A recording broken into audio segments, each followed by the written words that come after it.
हमारे नन्हे मुन्ने प्यारे प्यारे छात्र छात्राएं एवं हमारे मित्रवत भाई बंधु तथा समस्त अभिभावकों का मैं आज इस प्लेटफॉर्म के माध्यम से आपका सादर अभिवादन करता हूं। और आज का यह जो वीडियो है इतनी जबरदस्त वीडियो है कि हर किसी को, चाहे हमारे मित्र हों, चाहे हमारे अभिभावक बंधु हों, चाहे हमारे नन्हे मुन्ने छात्र छात्राएं हों, सबके लिए यह वीडियो जरूरी है। क्योंकि इस वीडियो की शुरुआत कहां से होती है? इस वीडियो की शुरुआत होती है मैथ के नाम से, यानी गणित के नाम से। यानी कि इस वीडियो के अंतर्गत गणित के, अब देखिए, चाहे छात्र छात्रा हो, चाहे हमारे मित्रवत बंधु हो, चाहे अभिभावक बंधु हो, कोई भी गणित से अछूता नहीं रहा है।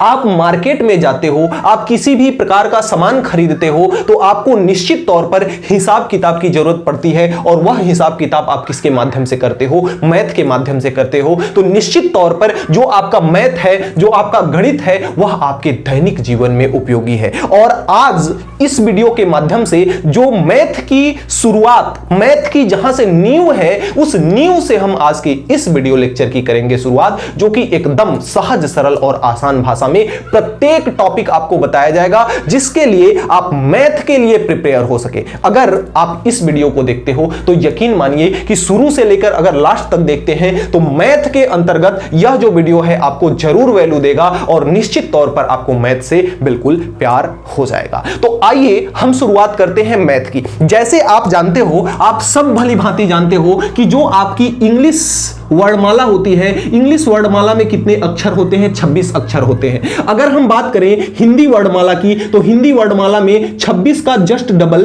कितना होता है? 52 अक्षर होते हैं। और अगर हम यहां पे बात करें अपने प्यारे से मैथ की, तो मैथ के अंतर्गत मात्र 10 अक्षर होते हैं, जिस 10 अक्षर की सहायता से पूरा मैथ बिल्कुल सीक्वेंस से आपका चलता है। वह 10 अक्षर कौन कौन सा है? अब देखिए, वह 10 अक्षर है आपका 1, वह आपका है 2, 3, 4, 5, 6, 7, 8, 9 और एक आता है आपका 0। अगर आपका 0 नहीं है तो कोई भी संख्या आपको लिखने में बहुत ज्यादा दिक्कत की सामना करना पड़ेगा। तो 0 को लेकर के टोटल 10 संख्याएं हैं और इन्हीं 10 संख्याओं के आधार पर ही पूरे मैथ की संरचना आपकी चलती है। ये रही मैथ के बारे में बेसिक सी बात। अब देखिए, मैथ की शुरुआत यानी कि आपका 1, 2, 3, 4, 5, 6, 7, 8, 9 और 0 जो है, इसकी शुरुआत सबसे पहले कहां हुई? कहानी सुनाता हूं। एक आदि मानव के जमाने का समय था। उस समय आदि मानव ने कोई भी सामान इकट्ठा करना शुरू किया। मान लेते हैं उस समय बहुत ज्यादा कुछ सामान था नहीं, मान लेते हैं उसने एक पत्थर को लाया और रखा और उसने कहा कि इस पत्थर को हमने यहां पर लाके रखा, इसको हम क्या नाम देंगे? इसको हम 1 बोलेंगे। इसको हम क्या बोलेंगे? 1 बोलेंगे। अब एक पत्थर उसने और ले आया, तो अब जब वहां पे एक पत्थर और एक पत्थर मिल गए, तब उसने कहा कि अब इसको हम क्या बोलेंगे? अब इसको हम 2 बोलेंगे। फिर से एक पत्थर ले आया या फिर से एक कोई वस्तु ले आया, तब उसको कहा कि उसको हम क्या बोलेंगे? 3 बोलेंगे। इसी प्रकार से उन्होंने संख्याओं की रचना करी और उन्होंने जब 9 पत्थर लाया तो उसको क्या नाम दिया कि उसको हम क्या बोलेंगे? 9 बोलेंगे। अब वह पत्थर आ कहां से रहा था? आ कहां से रहा था वह पत्थर? वह तो पत्थर आपके वातावरण से, उस मानव के वातावरण से, प्रकृति से आ रहा था। तो सबसे पहली जो संख्या बनी, सबसे पहले इन नंबर को, इन वर्णों को हम क्या कहते हैं? इन वर्णों को हम कहते हैं संख्या, यानी कि नंबर। इसको हम क्या कहते हैं? संख्या, यानी कि इसको कहते हैं संख्याएं, या इसको हम क्या कहते हैं? नंबर्स कहते हैं। तो जो सबसे पहली संख्या बनी, कहां से बनी? उसने सामान कहां से उठाना शुरू किया? प्रकृति से उठाना शुरू किया। तो जो सबसे पहली संख्या बनी, उसे हम क्या कहते हैं? उसे हम कहते हैं प्राकृतिक, उसे हम कहते हैं प्राकृतिक संख्या कहते हैं, या इसे हम कहते हैं नेचुरल, इसे हम क्या कहते हैं? Natural number.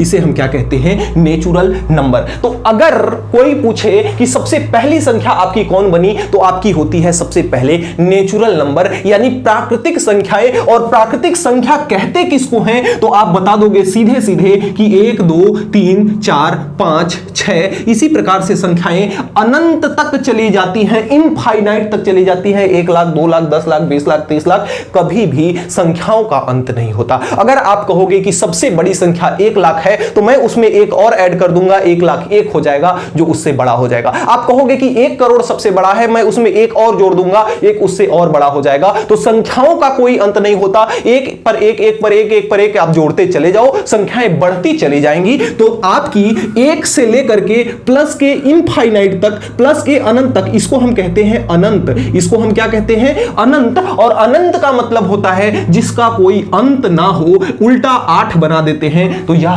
कहलाता है इनफाइनाइट, यानी कि अनंत। तो ये संख्याएं आपकी कहां से, 1 से लेकर के अनंत तक की सारी संख्याएं क्या कहलाती हैं? प्राकृतिक संख्याएं। अब अगर आप देख रहे हो इस संख्या को, तो इस संख्या में क्या कहीं पे कोई भूल हुई है क्या? इस संख्या में कहीं पे कोई भूल हुई है क्या? अगर मैं कहूं कि 9 से बड़ी संख्या बनाओ तो 9 से बड़ी संख्या होती है 10, और 10 के लिए हमें आवश्यकता होती है 0 की, लेकिन इसमें 0 तो कहीं दिख नहीं रहा है, इसमें 0 तो कहीं दिख नहीं रहा है। तो एक संख्या बनाई गई जो कि इस संख्या को पूरी करती है, इसलिए उस दूसरी संख्या को हम क्या कहते हैं? दूसरी संख्या को हम कहते हैं पूर्ण संख्या, या उसे हम कहते हैं होल नंबर। क्या कहते हैं उसे?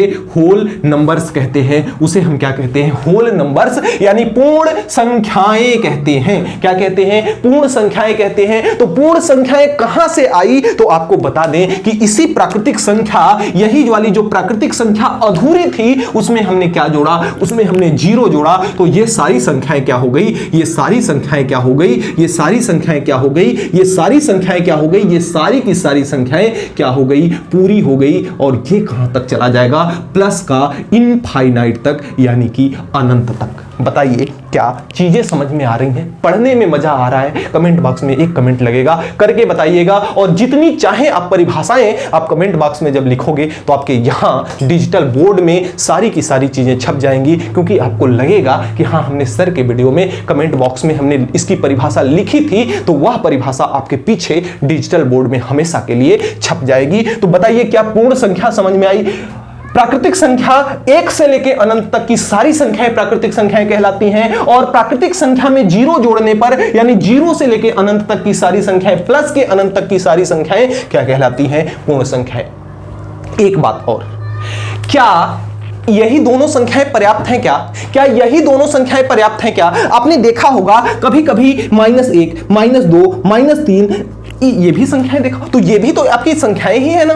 अब इसके बाद जब इसके अधूरा को पूरा किया गया तो तीसरे क्रम में आती है कौन सी संख्या? तीसरे क्रम में आती है पूर्णांक संख्या। कौन सी संख्या? पूर्णांक संख्या, जिसे हम कहते हैं इंटीजर, INTEGER, इंटीजर नंबर्स, जिसे हम क्या कहते हैं? इंटीजर्स नंबर कहते हैं, या पूर्णांक संख्याएं। ये इसमें जोड़ लीजिएगा, क्योंकि एक संख्या नहीं होती, बहुत सारी संख्याएं होती हैं। अब पूर्णांक संख्याएं किसे कहते हैं? संख्या रेखा का नाम कभी आपने सुना क्या? क्या कभी आपने संख्या रेखा का नाम सुना क्या? नहीं सुना तो मैं सुना देता हूं। जैसे अगर एक रेखा इस प्रकार से हम ड्रा कर लें, और इस रेखा पर हमें संख्याओं को डिनोट करना हो, और इस संख्या के इस रेखा के बीच में अगर हम ला दें 0, क्या ला दें? अगर 0 ला दें, और आप जानते हो कि जब इधर चलते हैं तो सारी संख्याएं प्लस की, यानी 1, 2, 3, 4, 5, 6, 7, और ऐसे कहां तक चली जाती है? प्लस के अनंत तक। और यदि इधर की ओर चलते जाएं तो -1, -2, -3, -4, -5, इसी प्रकार से कहां तक? माइनस के अनंत तक।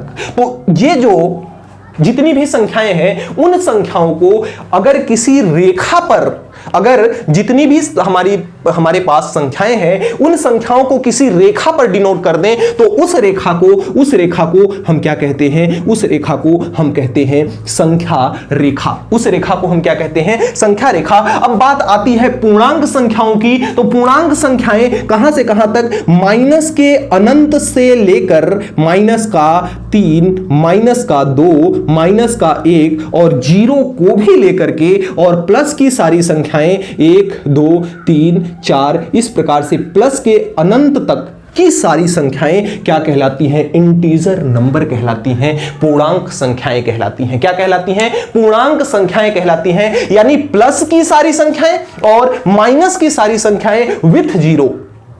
ये क्या कहलाती हैं? पूर्णांक संख्याएं कहलाती हैं, इंटीजर नंबर कहलाती हैं। अब देखिए, अब इतनी संख्याओं में पूरी की पूरी संख्याएं तो हमारी क्या हो गई? पूरी हो गई कि भाई सबसे पहले हमने प्राकृतिक से संख्याओं को लाया, इसलिए उसे प्राकृतिक संख्या बोला, और उस प्राकृतिक संख्या को पूर्ण करता है आपका जीरो, इसलिए जीरो को जोड़ दिया प्राकृतिक संख्या में तो वह होल नंबर हो गया, पूर्ण संख्याएं हो गई। और हमारा माइनस वाली संख्या एक छोटी थी तो हम पूर्ण संख्या में माइनस की भी सारी संख्याएं जोड़ दिया तो हमारे पास क्या प्राप्त हो गई? पूर्ण पूर्णांक संख्याएं, यानी पूर्ण अंक में पूर्णांक यानी पूर्ण अंक, ऐसी संख्याएं जो पूर्ण अंक में हो, यानी कि 3 क्या है? पूर्ण ही है, आधा तो है नहीं, 3 दशमलव हो जाता तो वह पूर्णांक नहीं होगा। पूर्णांक का मतलब समझिएगा कि जो पूर्ण अंक में हो, आधा अधूरा ना हो। अगर मैं बात करता हूं 2.5 की तो यह एक पूर्णांक संख्या नहीं है, यह 2 पूर्ण नहीं है, पूरा नहीं है, यह आधा है, इसमें से कुछ ना कुछ छूटा हुआ है, तो इसे पूर्ण संख्या हम नहीं कहेंगे। पूर्ण संख्या यानी पूरी संख्या, चाहे वो माइनस की हो चाहे वो प्लस की हो। क्या इतनी बातें समझ में आ गई क्या? अब जब इतना खोज हो चुका तो बात आई क्लासिफिकेशन की, वर्गीकरण की, संख्याओं का वर्गीकरण। किसकी बात आई? फिर बात आई किसकी? संख्याओं का वर्गीकरण, यानी संख्याओं को बांटना। वर्गीकरण का मतलब क्या होता है? संख्याओं को बांटना, यानी क्लासिफिकेशन। संख्याओं को बांटना, तो जरूरत पड़ी किसकी? संख्याओं को बांटने की। अब संख्याओं को बांटा कैसे जाए? देखिए ध्यान से समझिएगा, इसमें देखिए 2 प्रकार की संख्याएं आपकी दिख रही होंगी। पूर्ण संख्या की ही हम बात करेंगे, प्राकृतिक संख्या भी ले सकते हैं, कोई दिक्कत की बात नहीं है, बस जीरो हो जाएगा तो वह क्या हो जाएगी? आपकी पूर्ण संख्या। अब अगर इस संख्या की बात करें तो इसमें 2 प्रकार की संख्याएं दिख रही हैं। अगर एक नजरिए से देखा जाए तो 2 प्रकार की संख्याएं दिख रही हैं। एक तो इसमें से वह संख्या है जो 2 से कटती है, और दूसरी इसमें ऐसी संख्या है जो 2 से नहीं कटती। तो इस प्रकार से हमने 2 संख्याओं का निर्माण किया, जिसका पहला नाम क्या होगा? जिसका पहला नाम होगा सम संख्या, जिसकी अंग्रेजी होती है इवन नंबर। जिसकी अंग्रेजी होती है इवन नंबर। और जो दूसरी संख्या होगी उसे हम कहते हैं विषम संख्या, जिसका अंग्रेजी होती है ऑड नंबर्स। जिसकी अंग्रेजी क्या होती है? Odd number. तो हमने आपको बताया कि ये जो संख्याएं आपको दिख रही हैं, इसमें 2 प्रकार की संख्याएं हैं। एक तो ऐसी संख्या जैसे 0 2 से कट जाएगा, 1 2 से नहीं कटेगा, 2 2 से कट जाएगा, 3 2 से नहीं कटेगा, 4 2 से कट जाएगा, 5 नहीं कटेगा, 6 कट जाएगा, 7 नहीं कटेगा, 8 कट जाएगा, 9 नहीं कटेगा, 10 कट जाएगा, 11 नहीं कटेगा, 12 कट जाएगा। यानी कि इसमें 2 प्रकार की संख्याएं हैं। एक तो वे संख्या जो 2 से कट जा रही है पूरी, और दूसरी ऐसी कटने का मतलब कि भाग चला जाना। जैसे अगर मैं बात करूं 12 की, तो 12 को 2 से अगर डिवाइड करें तो 2 एकम 2, 2 छक्का 12, यानी कि पूरा भाग इसमें क्या हो रहा है? पूरा का पूरा भाग इसमें चला जा रहा है, यानी पूरा कट जा रही है। तो इसमें 2 प्रकार की संख्याएं हैं, एक 2 से कटने वाली और एक 2 से ना कटने वाली। तो जो 2 से कटने वाली संख्याएं हैं,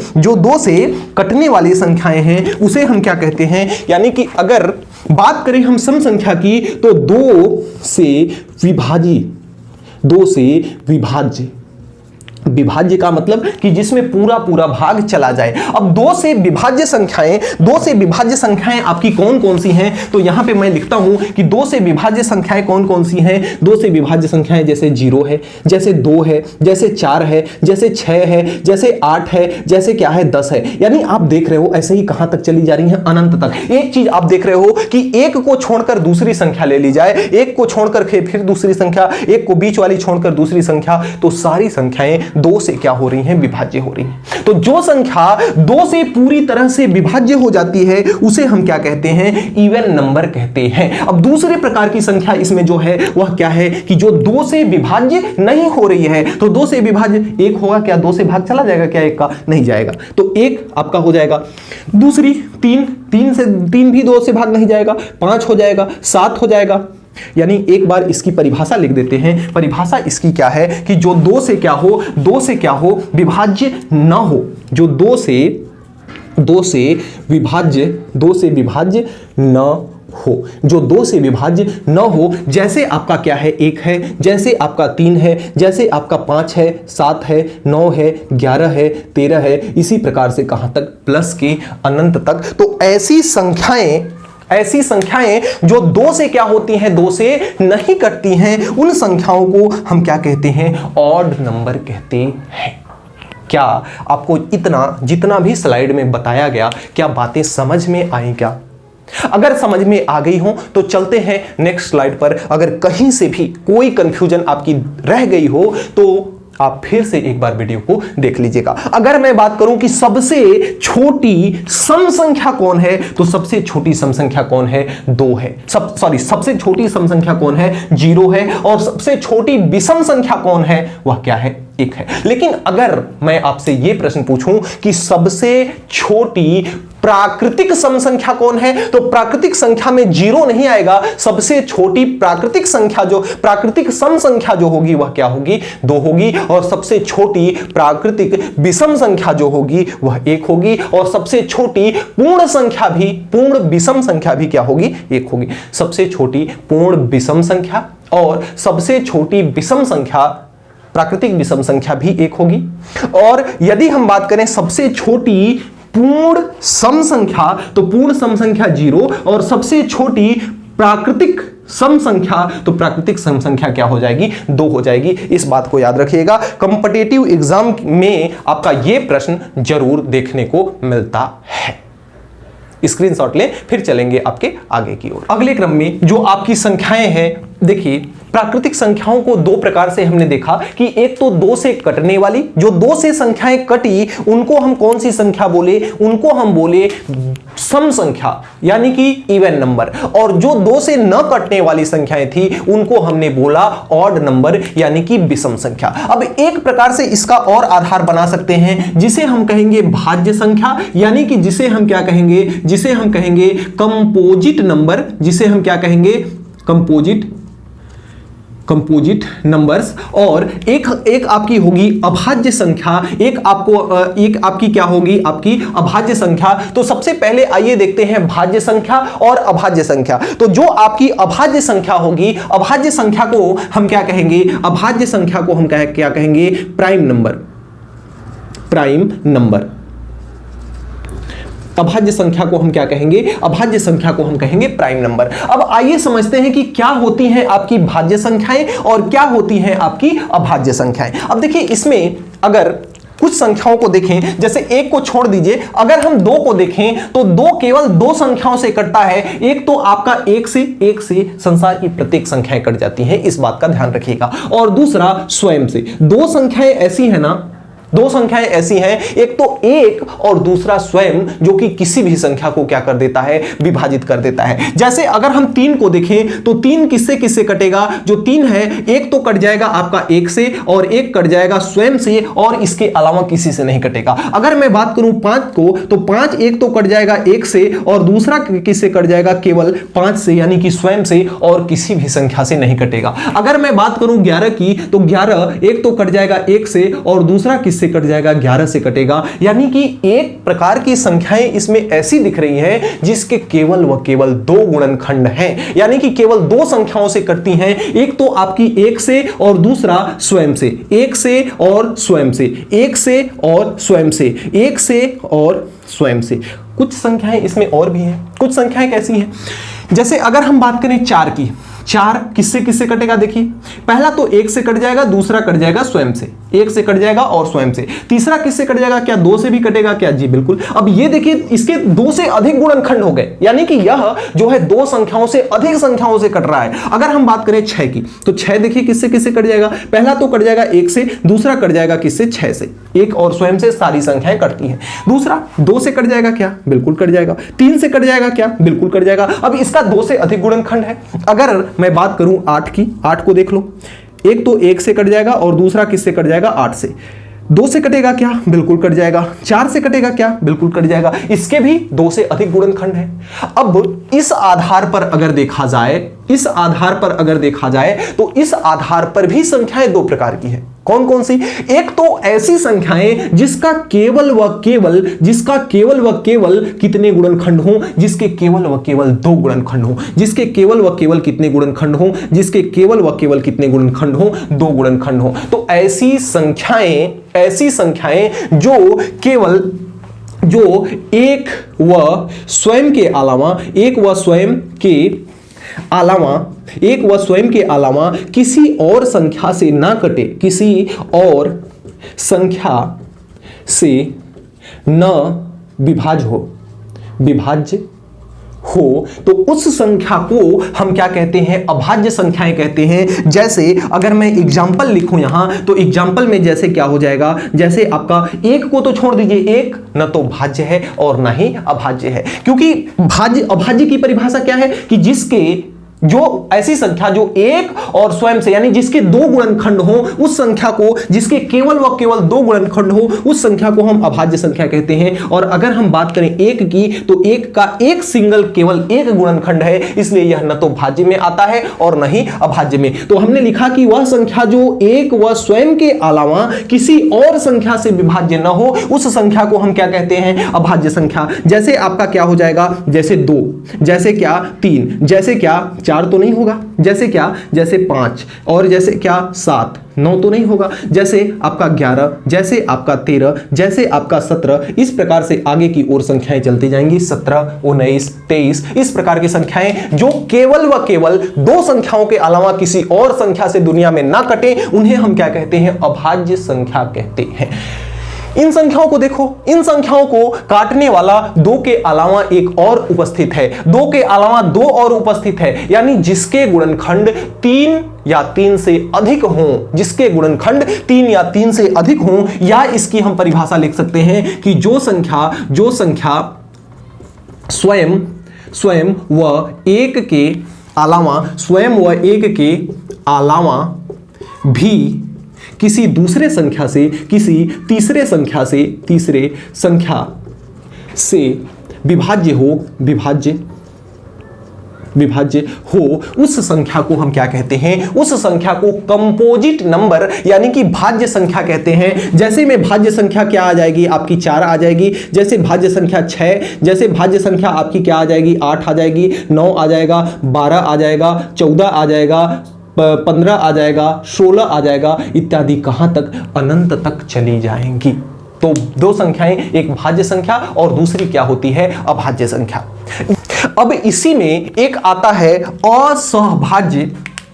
अब इसी में एक और आता है जिसे हम कहते हैं, क्या कहते हैं? जिसे हम कहते हैं असहभाज्य संख्याएं, जिसे हम क्या कहते हैं? असहभाज्य संख्याएं, जिसकी अंग्रेजी क्या होती है? जिसकी अंग्रेजी होती है को प्राइम नंबर। क्या होती है? को प्राइम नंबर्स, जिसकी अंग्रेजी क्या होती है? को प्राइम नंबर्स। अब देखिए, को प्राइम नंबर सह अभाज्य संख्याएं, सह का मतलब होता है साथ। अब साथ की जब बात होगी तो निश्चित तौर पर 2 या 2 से अधिक संख्याओं की बात की जाएगी। जैसे एक एग्जांपल मैं लेता हूं, 4 और 9 का। अगर 4, 9 को देखें तो 4 के गुणनखंड कौन कौन से होते हैं? 4 के गुणनखंड कौन कौन से होते हैं? 2 इंटू 2 या 1 इंटू कितना होता है? 4 होता है, 4 का गुणनखंड। और 9 का गुणनखंड देखें तो 3 इंटू 3 या 1 इंटू कितना होता है? 9 होता है। अब इसमें से देखो, चाहे इसको देख लो चाहे इसको देख लो, इसमें से क्या कोई भी फैक्टर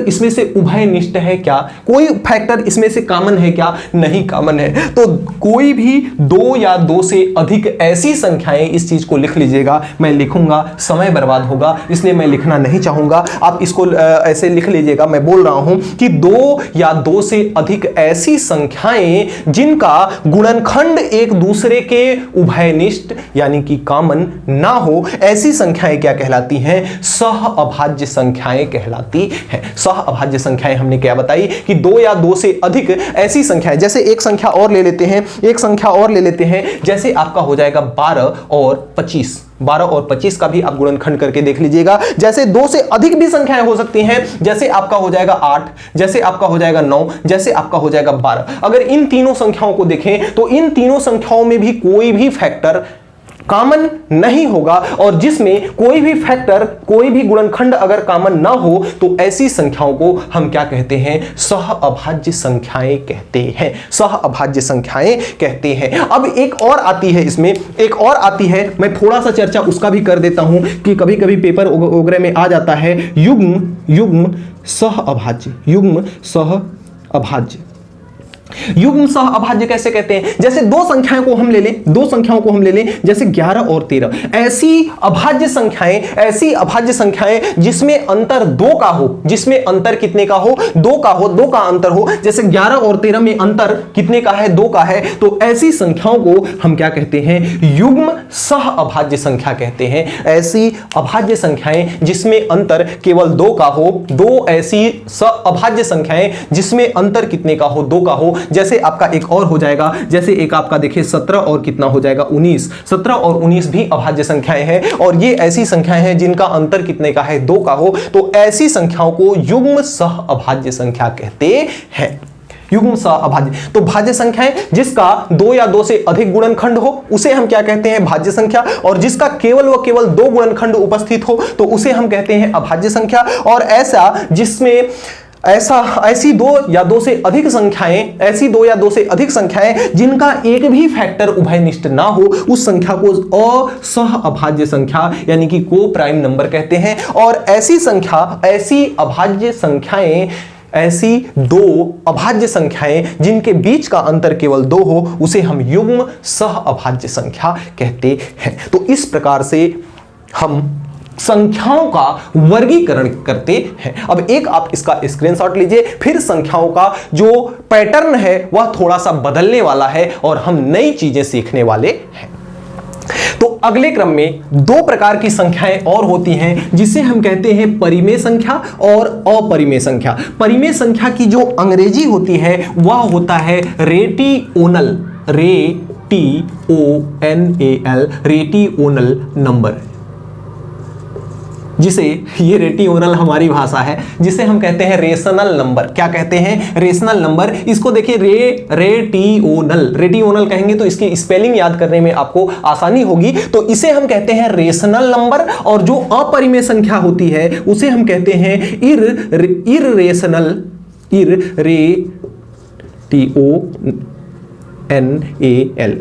इररेशनल नंबर। इसे हम क्या कहते हैं? इनरेशनल नंबर, इररेशनल नंबर, और इसको कहते हैं रेशनल नंबर। अब देखिए कुछ संख्याएं ऐसी होती हैं जिसे बटे के रूप में लिखा जा सकता है। तो परिमेय संख्या किसे कहते हैं? कि ऐसी संख्याएं, ऐसी संख्या जिसे हम क्या कर सकते हैं? जिसे हम P/Q के रूप में, P/Q के रूप में क्या कर सकते हैं? जिसे हम P/Q के रूप में लिख सकते हैं। उस संख्या को हम क्या कहते हैं? उस संख्या को हम कहते हैं परिमेय संख्या। अब देखिए इसका मतलब समझ में नहीं आता है, देखिए मैं ध्यान से समझा रहा हूं। क्या अगर मैं बात करूं 5/3, तो ये आपका क्या है? P/Q के रूप में लिखा जा सकता है। इसमें एक कंडीशन होता है कि Q does not equal to 0, यानी कि नीचे वाली जो संख्या है वह 0 ना हो। अभी मैं बताऊंगा कि अगर नीचे वाली संख्या 0 हो जाएगी तो क्या होगा। ऊपर वाली संख्या 0 हो सकती है लेकिन नीचे वाली संख्या 0 नहीं हो सकती। अगर हम 5/3 कह रहे हैं तो इसको P/Q के रूप में लिख सकते हैं। अगर हम यहां पे 100 बटे कितना कहते हैं? 100/80 कहते हैं, तो यह भी आपकी परिमेय संख्या कहलाएगी, P/Q के रूप में लिखा जा सकता है। अगर मैं यहां पे आपको केवल 4 कहूं तो 4 को हम 4/1 तो लिख सकते हैं ना, तो 4 भी एक प्रकार की क्या है? परिमेय संख्या है। अगर मैं 1.77 कहूं तो इसको भी हम बटे के रूप में क्या कर सकते हैं, लिख सकते हैं। अगर मैं 1.1 या 2.3 और इसके ऊपर बार लगा दूं, यानी 2.333333 आगे चलती जा रही है, तो इसका मतलब भी भाई, इसको अगर हम लिखना चाहें तो दशमलव को मार दो, गोली मार दो, गोली मार दोगे तो कितना हो जाएगा 177, और दशमलव को गोली मार दिए हो और दशमलव के बाद 2 अंक हैं तो नीचे चुपचाप 1 लिख करके 2 शून्य लगा दो, यही इसका क्या हो जाएगा, परिमेय रूप हो जाएगा, यानी P/Q के रूप में। इसको देखो, इसको हम क्या कर सकते हैं, 2, अगर आपका 2 जैसे 2 बार का मतलब है 2.3333 इत्यादि आगे चलता गया है, तो इसका मतलब यह है कि 2.3 अगर 5 से कम है तो इसको केवल 2.3 लिख दो, और इसको दशमलव को गोली मारोगे तो दशमलव के बाद कितने अंक, 1 अंक, तो इस 1 अंक के बाद 0 लगा दो। अब यह इसका क्या हो गया, यह इसका P/Q रूप हो गया। समझ में आई बात? तो अगर ऐसी संख्या जिसे हम P/Q के रूप में लिख सकते हैं, उस संख्या को हम कहते हैं परिमेय संख्या। ऐसी कोई भी संसार की संख्या जिसे P/Q के रूप में लिखा जा सकता है, यानी जिसे बटे के रूप में लिखा जा सकता है, उसे हम क्या कहते हैं, परिमेय संख्या। अब यहां पे जो ये वाला क्वेश्चन है ना, कि अगर किसी भी संख्या के नीचे 0 आ जाता है तब क्या होगा। मैं बात करता हूं, जैसे मान लो आपका ऊपर में संख्या है 8 और नीचे में आ गया 0, क्या यह संख्या परिभाषित है क्या? नहीं, इसका मान क्या हो जाएगा आपका, अपरिभाषित, जिसे हम कहेंगे अनंत। तो इसका मान अनंत क्यों होता है, अनंत कैसे होता है, आइए बताते हैं। निश्चित तौर पर सीधा सीधा भाग सबको आता है ना, अगर 8/0 लिखा हुआ है तो अगर इसका हम भाग लगाएं तो भाग का चिन्ह कुछ इस प्रकार से बनता है, ऊपर वाले को अंदर लिखते हैं, नीचे वाले को बाहर लिखते हैं। लिख दिया हमने। 0 का पहाड़ा कितने टाइम पढ़ेंगे तो 8 आएगा, कितना भी टाइम पढ़ लो, 9 टाइम पढ़ लो, 10 टाइम पढ़ लो, 20 टाइम पढ़ लो, 100 टाइम पढ़ लो, 0 से ज्यादा नहीं आना। तो अगर 9 टाइम हम पढ़ते हैं तो भी 0 आएगा, इसमें से घटाएंगे 8 जाएगा, फिर 9 टाइम पढ़ते हैं फिर 0 आएगा, घटाएंगे 8 जाएगा, फिर 9 टाइम पढ़ेंगे फिर 0 आएगा, घटाएंगे 8 आएगा, फिर 0 आएगा, फिर यहां 9 बार ले जाएंगे फिर 0 आएगा, फिर यहां से घट के कितना आएगा, 8 आएगा। एक चीज आप देखे होंगे, इधर की ना तो संख्या का अंत हो रहा है और ना तो इधर की संख्या का अंत हो रहा है, यानी भाग को आप बढ़ाते जाइए, इधर की भी संख्याएं बढ़ती चली जाएंगी, इधर की भी संख्याएं बढ़ती चली जाएंगी, अंत नहीं होगा, इसलिए इसका उत्तर अनंत होता है। यानी कि अगर किसी भी संख्या के नीचे बटे में अगर शून्य आ जाता है तो उसका मान हर हाल में अनंत होता है, अपरिभाषित होता है, यानी कि किसी भी संख्या से 0 में भाग नहीं दिया जा सकता, क्योंकि उसका अंत होने वाला नहीं है, उसका मान हमेशा क्या आएगा, इनफाइनाइट आएगा, अनंत आएगा। क्या आपको चीजें समझ में आई? अब बात करते हैं अपरिमेय संख्या। अपरिमेय संख्या क्या है, जिसे P/Q के रूप में ना लिखा जा सके। सिंपल सी परिभाषा है कि जिसे P/Q के रूप में ना लिखा जा सके, जिसे P/Q के रूप में ना लिखा जा सके उसे कहते हैं अपरिमेय संख्या, और यानी कि इर्रेशनल नंबर। जैसे कि आपका क्या हो गया, √2। √2 को आप बटे के रूप में नहीं लिख सकते, कुछ भी कर लो नहीं लिख सकते। √3, √5, √7, या फिर एक चीज आती है पाई, एक चीज आती है पाई। पाई भी क्या है आपकी, इर्रेशनल नंबर यानी अपरिमेय संख्या है। तो जितने भी √ वाली संख्याएं हैं जिनका वर्गमूल नहीं हो सकता है, वे सारी की सारी संख्याएं क्या कहलाएंगी, वे सारी की सारी संख्याएं अपरिमेय संख्या यानी कि इर्रेशनल नंबर कहलाएंगी। याद रखिएगा। तो जो P/Q के रूप में लिखा जा सके रेशनल नंबर, जिसे P/Q के रूप में ना लिखा जा सके वह क्या कहलाएंगी, आपकी इर्रेशनल नंबर कहलाएंगी। और यदि मैं बात करूं एक और संख्या होती है जिसे हम कहते हैं रियल नंबर यानी कि वास्तविक संख्या, जिसे हम क्या कहते हैं, real number, REAL, real number, NUMBERS, real numbers. Real numbers किसे कहते हैं, रियल नंबर किसे कहते हैं, जितनी सारी आपकी परिमेय संख्याएं हैं, जितनी सारी आपकी परिमेय और जितनी सारी आपकी अपरिमेय संख्याएं हैं, इन दोनों को मिला करके जो संख्याएं बनेंगी उन संख्याओं को हम क्या कहते हैं, वास्तविक नंबर यानी कि रियल नंबर कहते हैं। यानी कि सभी परिमेय संख्याएं और सभी अपरिमेय संख्याओं को हम क्या कहते हैं, वास्तविक नंबर यानी कि रियल नंबर। लगभग सारी संख्याएं। क्या कहलाएंगी? वास्तविक संख्याएं कहलाएंगी। एक आपकी होती है, जैसे वास्तविक संख्याएं आपने देखा, उसी प्रकार से एक आपकी होती है काल्पनिक संख्या। क्या होती है? काल्पनिक संख्याएं। एक आपकी क्या होती हैं? काल्पनिक संख्याएं। और काल्पनिक संख्याओं को हम क्या कहते हैं? Imaginary number. क्या कहते हैं? इमेजिनरी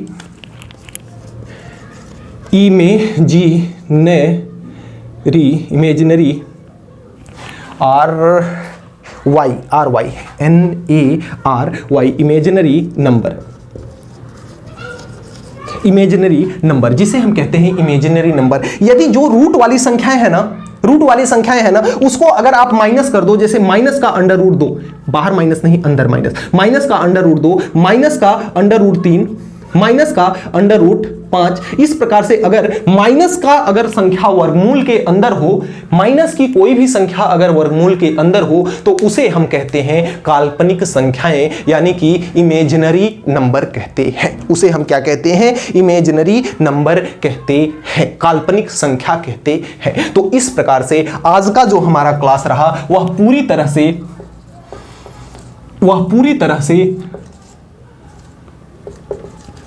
तरह से किस पर आधारित रहा? नंबर सिस्टम पर आधारित रहा। आज की क्लास पूरी तरह से किस पर आधारित रहा? नंबर सिस्टम पर आधारित रहा। यदि आपने यहां तक वीडियो में आप बने हैं तो निश्चित तौर पर मैं मानूंगा यकीन कि यह आपके लिए निश्चित तौर पर आपको हमारी बताई गई बातें समझ में आई हों। और यदि आप यहां तक वीडियो को देखते हुए आ गए हैं तो एक प्यारा सा कमेंट मुझे जरूर चाहिए कि यह वीडियो आपको कैसी लगी। क्या यह इस वीडियो के अंतर्गत बताई गई प्रत्येक बातें आपको समझ में आई या नहीं आई? एक कमेंट मैं आपसे जरूर चाहूंगा, यही आपसे रिक्वेस्ट है। मिलते हैं आपके नेक्स्ट वीडियो में नेक्स्ट टॉपिक के साथ नेक्स्ट डे। तब तक के लिए बाय बाय, जय हिंद।